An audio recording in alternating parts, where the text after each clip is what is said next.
Okay, I just had an opportunity, my son and I, to attend the Oakland University You're Being Brainwashed tour at Oakland University, my alma mater. And for the record, I love you, Vivek Ramaswamy.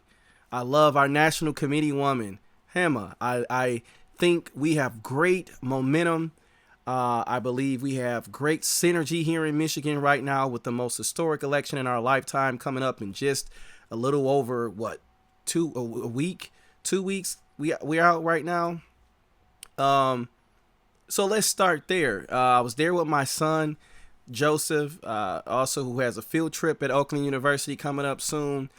So please understand, I had no intentions in saying what I'm about to say, what I need to address, what I seriously believe will be addressed. And I've addressed this multiple times, not only with getting messages to Vivek Ramaswamy, but also the Chaldean community, which I'm going to address and talk about since Vivek Ramaswamy used some very inflammatory rhetoric at this event towards the African American community.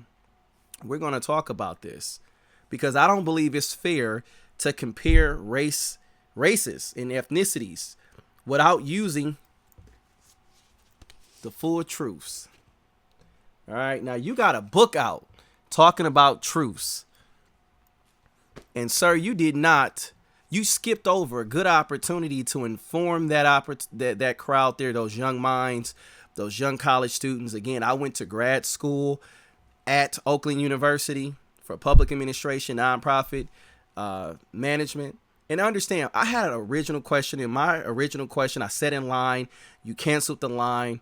But my question is going to be on Urban Zion University, Zion U on YouTube. Again, my original question, which had nothing to do with this video and what I'm about to say, is going to be on Urban Zion University, Zion U on YouTube.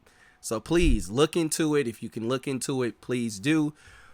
This was the second question or the second statement, if I had time, that I was going to address because you said some very, in my opinion, is hurtful. I don't believe you mean it to be hurtful, so let's just say that. I don't think this has nothing to do with Turning Point USA, Oakland University, or Trump. I think this is a Vivek Ramaswamy issue, and I get it. I do. Many people who come to America as immigrants don't understand African American history, which is American history. Okay, we're going to get to the bottom of this. I've had to address Vivek Ramaswamy on two things. His anti-Semitism, and I don't think he's anti-Semite, but he said some things that could incite anti-Semitism about defunding Israel. So my concerns with him in Israel. Also, another candidate, Nick Sonberg, who's running for Congress. I don't disagree with him running for Congress. I disagree with his lack of empathy and his lack of being vocal for Israel, and he's a Jew. And I group these libertarian candidates the same. This has always been a conflict, okay? When I was ethnic vice chair in the Michigan Republican Party, I was a part of the winning team in 2016, from 2015 to 2017, okay? We turned Michigan red, okay? So I know a little bit of what I'm talking about. Got some history, some real accolades behind this. Been a precinct delegate for over a decade, global, international activism. I'm a Zionist, pro-Israel, etc. But Vivek Ramaswamy continues to address or fail to properly address the African American community. And he made a big mistake tonight. He basically compared, and I give a shout out to the young college Chaldean student who brung up the great history of the Chaldean community and the Chaldean history from Iraq. And big shout out. Hey, I know Martin Manor, who's the chairman, and I don't know, I believe he's the founder of the Chaldean Chamber of Commerce and their foundation. I actually did my graduate study there. So I have history there. And not only that, I've been talking a lot about more of my history and my context of who I am.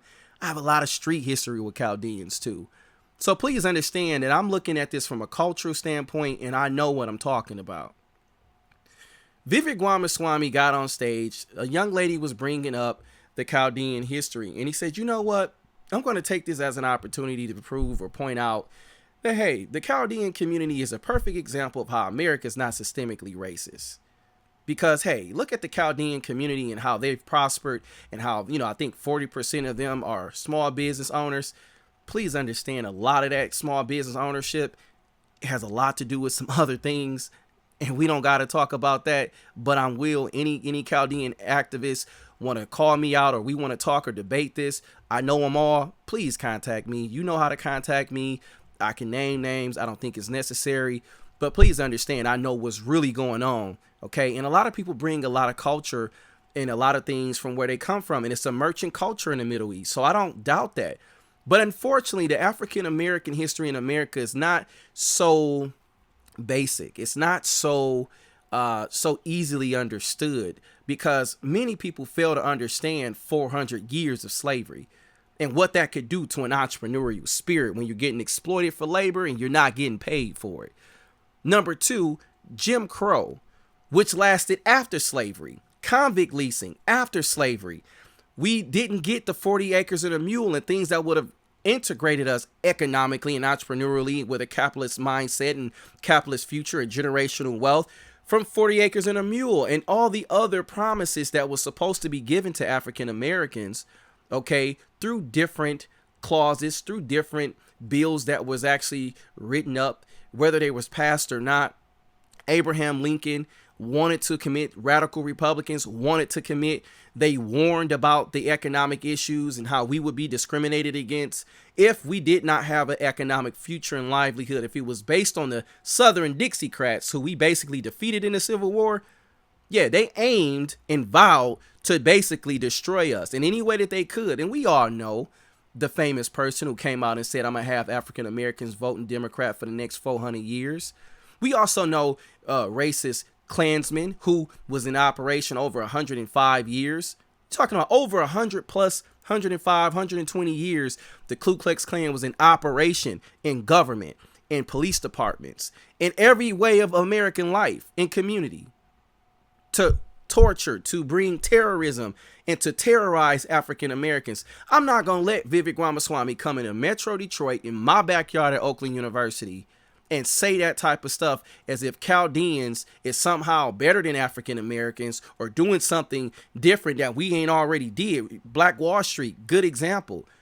African Americans, even through slavery and all we went through, with outpacing economics, the white culture and the white society here in America. And what happened? Generally, when we get ahead, we've always had to face different racial mobs and racial upgatherings because of the things we went through, because of the different racial issues we've had in this country. And I'm all for redemption. I think Israel, one of the Israeli think tanks, wrote a very good article about reparations and atonement in America. And I'm all for moving forward and black and white coming together, because we got far bigger problems. We actually let our problems brew too long. Now we got some serious problems, and it ain't black and white like that no more. So please understand, this ain't about that. But this is about immigrants who come to America who don't recognize that African Americans, our civil rights leaders, were killed. Malcolm X, Martin Luther King, and all the other greats who helped make it easier for immigrants to come to this country. When it was blacks here and whites there, where do you think most immigrants would have had to go? They said no Jews, no N-word. Okay? No dogs. That's how they viewed immigrants, and that's how they view black people. So let's start there. Okay. The Chaldeans ain't went through 400 years of slavery with their own government oppressing them and targeting them, going through medical and experiments with syphilis and Black Wall Street, tearing down our economic zones and building highways through all of our economic prosperity places that created ghettos, redlining, convict leasing, mass incarceration, mass misinformation with the public school systems. And I can go on and on. And look, I'm a perfect example of someone who come from the hood, who pulled theyself out the mud. Okay, shout out to Out the Mud podcast. James Mayfield, that's my guy. Got a future interview coming up on there. But my point is, I know what it takes to transition and get up out the hood. I know what it takes to get ahead. That's why I'm a Republican. That's why I support pro enterprise and capitalistic policies, because I understand what it takes to move ahead. But I'm not going to let nobody sit up here and make it seem like African Americans are like Chaldeans. We're not the same. Okay, we done went through real wars on this turf. And last I checked, most of the Chaldeans that came to America were doctors and lawyers in their own country. They come over here like that. Okay, so they were prospering where they were. They went through ethnic and religious disputes. That was amongst them and their own people in America opened them up. Which, by the way, even immigration has been used as a tool against African Americans. Because where do they come? They come into the black communities, build and take our economic wealth and take over what we're doing, and they don't give a whole lot back.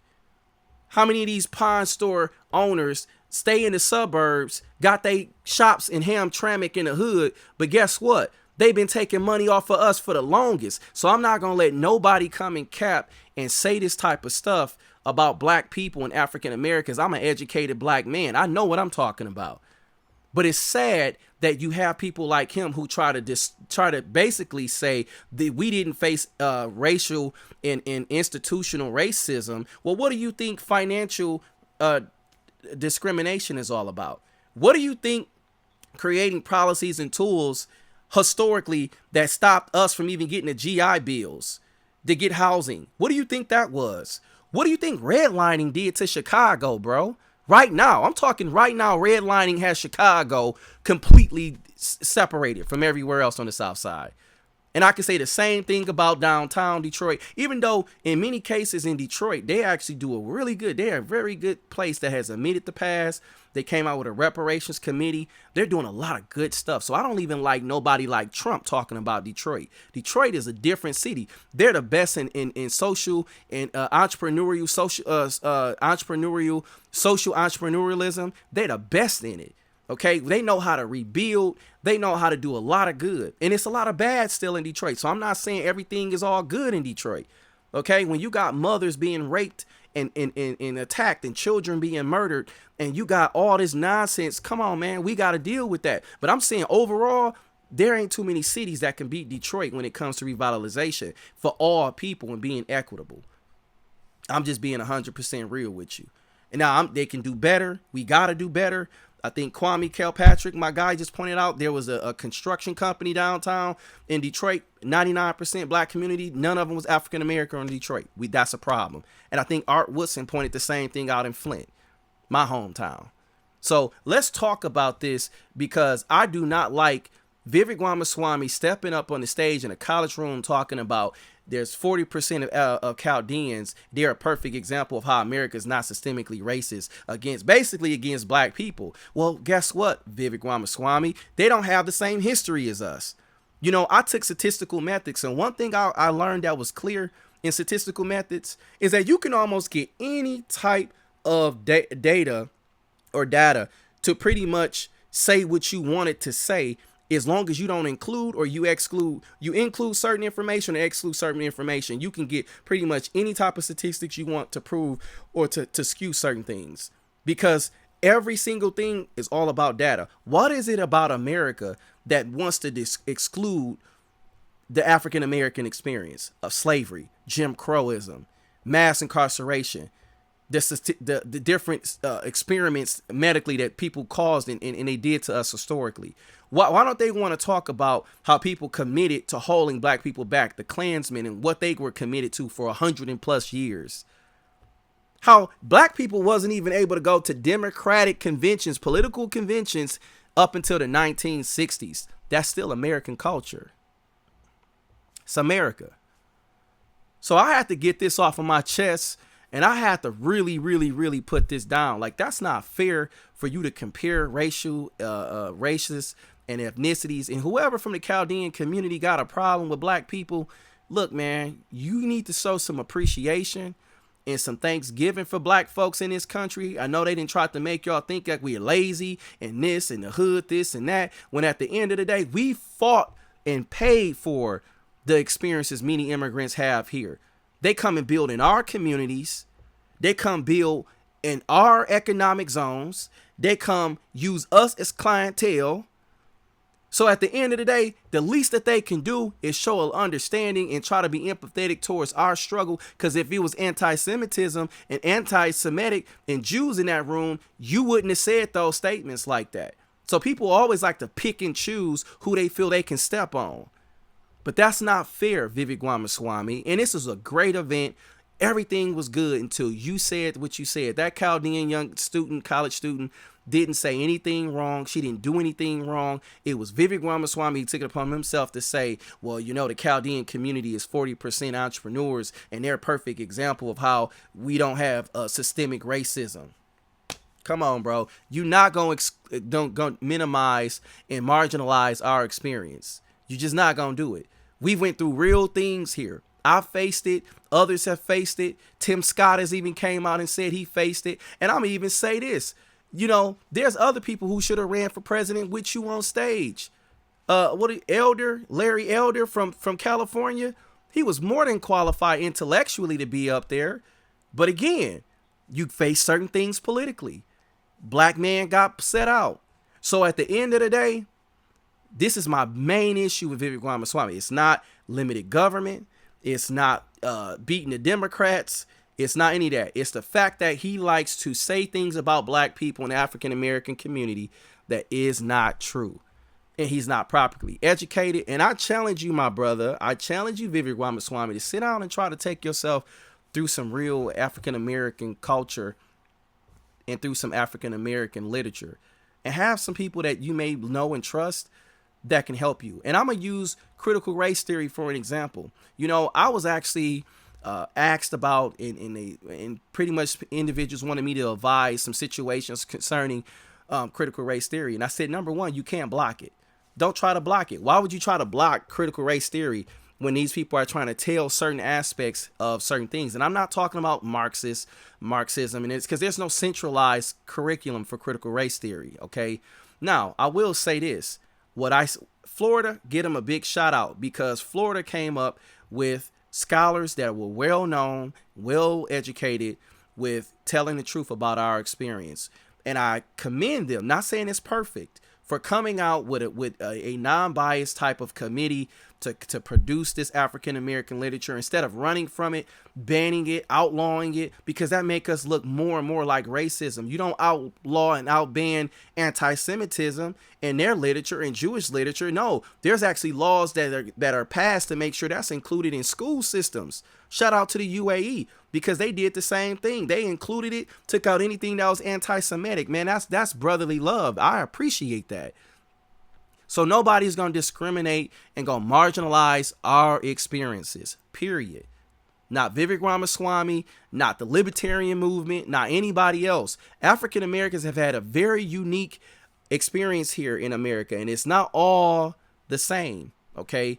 I'm African, and I've been to Africa, so I know what it means to still be connected to your homeland and to get connected with people who love you from another place where you come from. Our family ties were canceled for obvious reasons. I'm not here to talk about slavery. I'm not here to talk about the real details of Jim Crow. I'm not here to talk about the real terror of the Ku Klux Klan and mass incarceration and convict leasing. But we all should be aware and educated on the harmful effects that those things cause generationally, how it impacted our generational wealth, how it has many ghettos fighting right now amongst each other. That ain't just by chance or accidental. That happened on purpose. Those things have been strategically and socially engineered and designed. Now, can we stop it? Should we take personal responsibility? Yes, but we need a lot of repair. And there's a lot of wholeness that has to happen. But most importantly, immigrants who come to this country, legal or illegal, need to understand whose backs they building on. And they've helped build off the black community. You can't name an Arab or a Middle Eastern company that ain't getting money out of a black community in Metro Detroit. Okay, so let's be honest here. Okay, they don't put more money into our communities. They don't give back the way that I believe they should. So let's talk about and let's have a real honest conversation. That's all I'm trying to do. It was a great event. My son loved the event. I loved the book. I wasn't even expecting to get a book. Was going to get a copy, or I was going to get a, picture with you if I could. I still want to do that. And I still want to ask you my original question, which has more to do with Woke Inc., your book about corporate America. Has nothing to do about what I'm talking about now.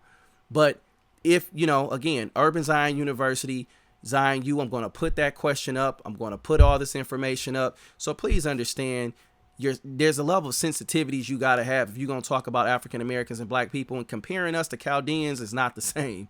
Just not. They don't have our history. They didn't go through what we went through, and it's affected our community in a lot. Now, in some cases, should we be aware of all of our opportunities and benefits? But there's been a lot of dumbing down. It's been a lot of misinformation, disinformation. You know that. It's been a lot of plantation type of behavior going on in our communities on the left and the right. So I just want to be honest. I want to be transparent. And I just want to let you know, as someone who supports you and have mad love and respect for you, bro, those comments and the stuff that you saying, and more importantly, when the Democrats get a hold of that type of stuff, it could hurt Trump. Trump ain't said that, but you didn't put that out there like and comparing black and Chaldeans. It's not right, my brother. That's all I'm trying to say. It's not right. And more importantly, why don't you talk about where you from? Whether it's Pakistan, India, wherever you from, Bangladesh. Let's talk about how you're not talking about make your area where you're from great again, because it's a caste system. And that caste system is a very oppressive system, and it comes with racism. Black people are considered slaves, and Arab is considered Arab in black and Arab is considered slave. So there's a lot of commonalities of racism and a lot of other things in Jim Crow and white supremacy that we've had to deal with in our communities. And also immigrants bring that stuff over too. That's all I'm saying. Let's deal with this. Let's have an educated conversation. Let's talk about it. But I didn't appreciate that. I think you could have left that out. I think you knew what you were doing. You're intentional, because it's not the first time you've done it. And I think you were aware that I was there. You knew it. You cut the line for questioning, even though I was not even going to bring this up. I was not. I was going to wait. Despite of what you said, I just had another question about Woke Inc. because I think there's some bigger things we need to discuss. But this is just as important when it comes to how you're talking about the black community. I don't appreciate it, sir.